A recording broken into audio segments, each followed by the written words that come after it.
what's up everybody? We are going into week 5 of the NFL season.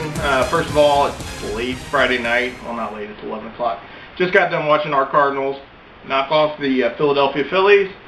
On to Milwaukee. We got some business to do up there, and then whoever we meet in the World Series, good luck. But congratulations to the Cardinals. Carpenter was a beast. Yeah. I know we're football here, just doing football picks, but I mean, it was. If you guys see the game, it was awesome. I mean, it was great. Hey Nigel, we're gonna enjoy watching that. You guys play in the other dugout there. Yeah, T. Since you didn't think we'd make it.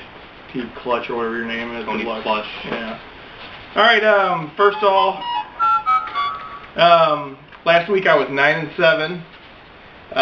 2 weeks in a row I've been above. For the year, I'm now 31-30-3. And you were... You're enjoying this, aren't you?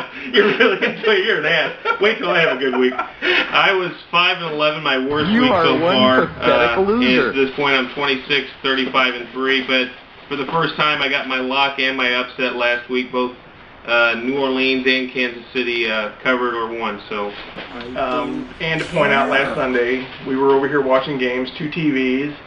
Now, Sunday night there was a WWE pay-per-view, which we kind of took a break from football and watched with the IWR show, guys. You were 7 for 7 in your picks on who won there, though. Congratulations. Yes. I should go to wrestling, which is real, instead of sports. All right, on to week 5. First off, we've got Indy at home against Kansas City. I'm going to go ahead and take Kansas City. They played a couple games tough against San Diego and Minnesota. Indy's got Painter. They actually didn't look too bad. Painter to Garcon connected for a couple big bombs and a couple touchdowns. But I think Kansas City actually goes ahead and beats Indy at home. Yeah, you know, both teams actually the first 2 weeks did not look good, but the last 2 weeks you can tell they're coming around. Indy is adjusting to life without Manning. 2.5 points. I'm taking KC. I think there's some injuries on the defense for Indianapolis. You've got Freeney, who's questionable. Those could come up and really hurt them. So I'm going to take Kansas City to cover here. Next up, we got Minnesota at home hosting Arizona. I'm going to go ahead and take Minnesota.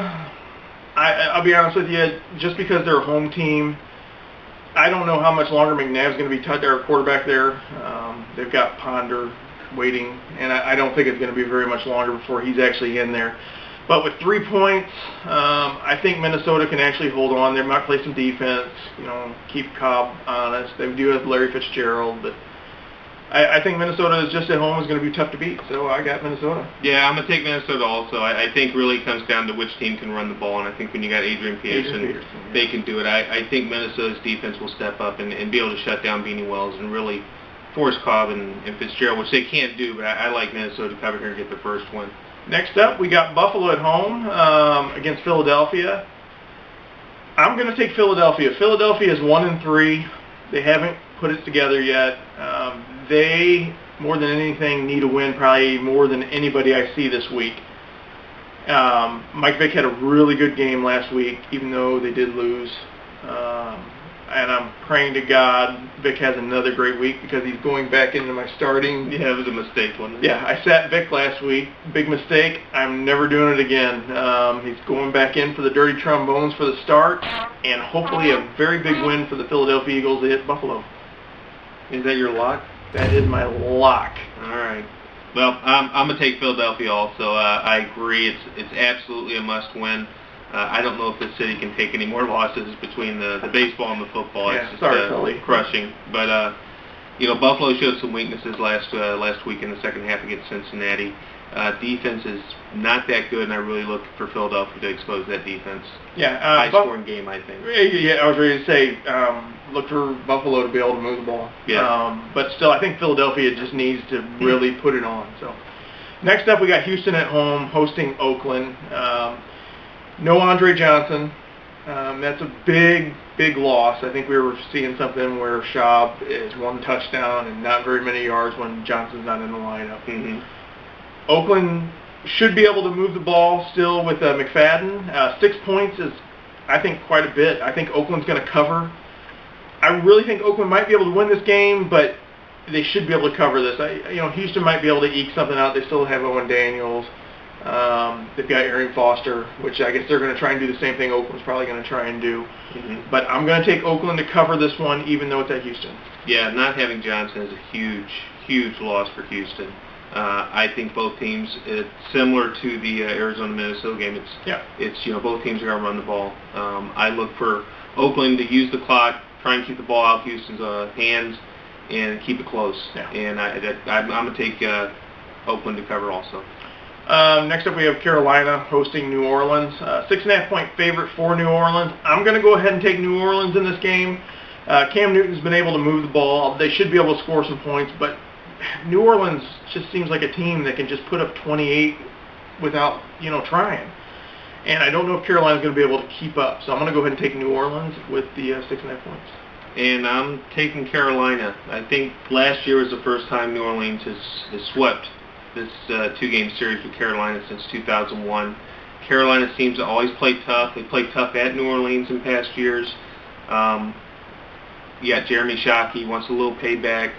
I look for Carolina to hang in this game. I'm going to say like 27-23. New Orleans wins, but I take Carolina to cover 6.5. Yeah, Shockey coming off a concussion, but there might be something to that. Looks like he's going to play. Next up, we have Jacksonville at home versus Cincinnati. And once again, I'm going to pick against Cincinnati and take Jacksonville at home.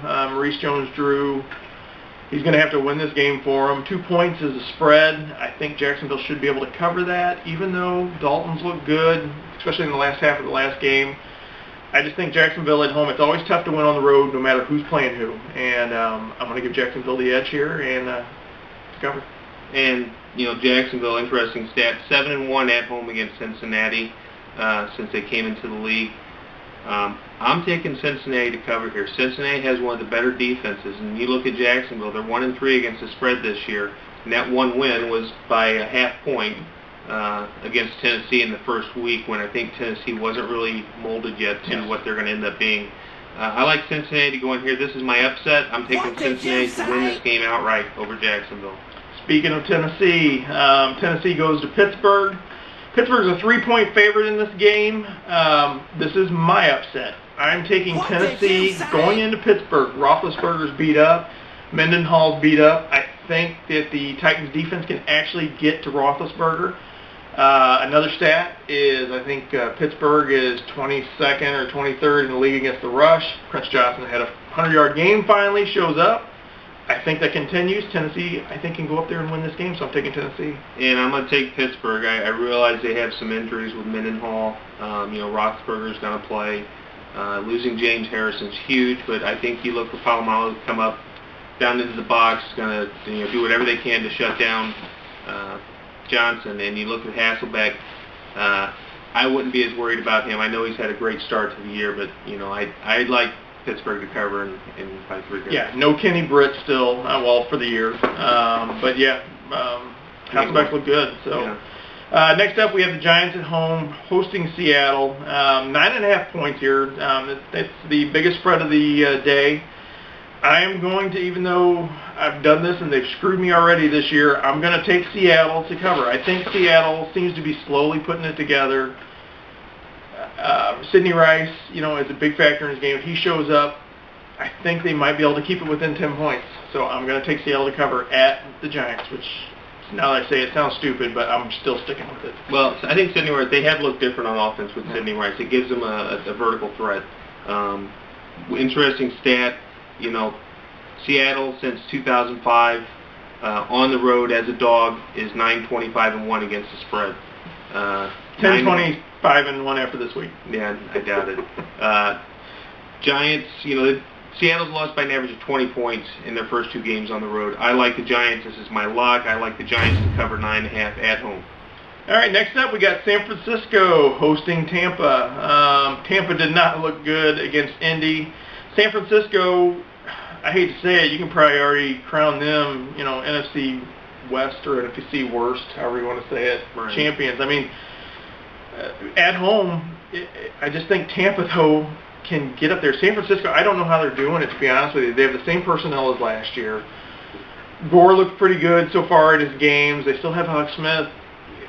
I really don't know how they're winning. But I'm going to take Tampa going to San Francisco and a 3 point.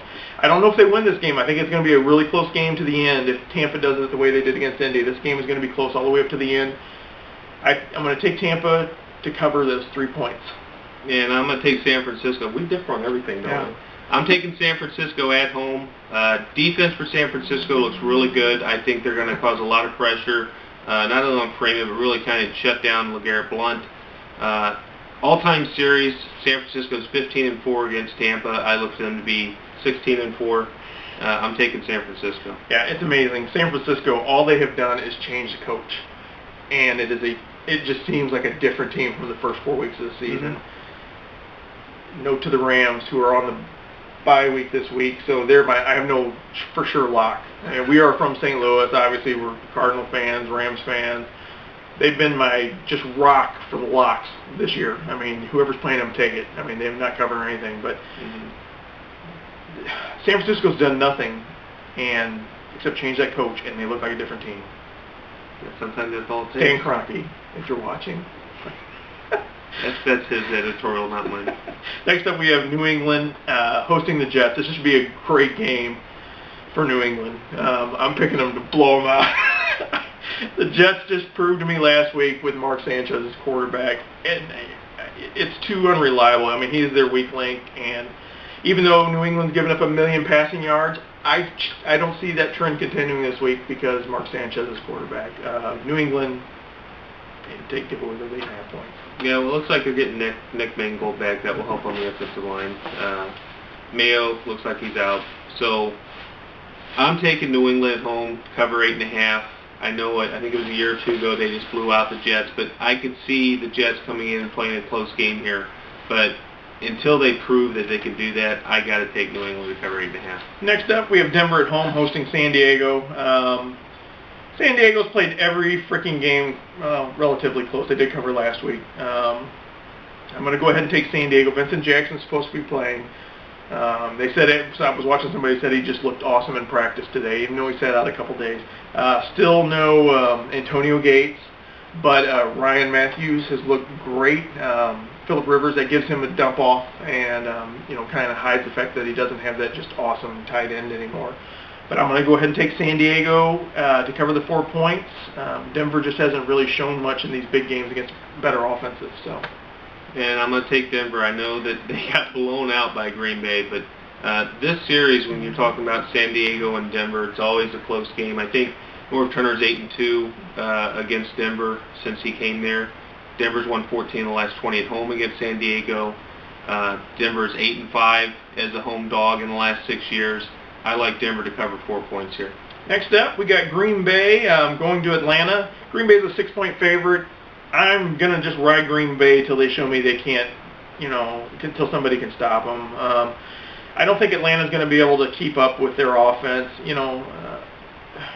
Aaron Rodgers is, they keep putting these comparisons up. I mean, he is just every bit as advertised as what you see. I mean, you've got Greg Jennings, Jordy Nelson, James Jones, that old guy. Michael Finley, Donald Driver. Yeah, I mean, they're just going to keep doing it. So I'm taking Green Bay. Yeah, I haven't seen anybody that's going to be able to slow down Green Bay to this point. Yeah. I think what it comes down to is Atlanta able to drive and move the ball on Green Bay's defense, and I think they can. Last year, 48-21, Green Bay blew them out in the playoffs. You got to think Atlanta wants some type of revenge for that, but I just don't see it happening this week. Atlanta's just been too iffy this year. Defensively, they just have not looked good, and if you can't do that against Green Bay, I got to take Green Bay to cover 6. Monday night, we have Detroit hosting Chicago. Just go ahead and give me Detroit. I've been on their bandwagon. So, first week I was like, until they prove it. You know what? If they got Megatron, Stafford, I'm going with them at home. Yeah, Detroit, one thing you've got to get over is you've got to stop having the slow starts. Sooner or later, it's going to bite you. Chicago won the last 6 against Detroit. Maybe some questionable calls last year in the end zone. Cutler's 4-0 against Detroit. I like Chicago going here and cover 5 points at Detroit. It should be a good game no matter what. I think so. That's week 5 for us. We'll find out how we did Sunday. Can't wait. Till then, go Cardinals. Brewers, you suck. We're coming for you. Nigers, look out. So anyway, see you guys next week. Take care.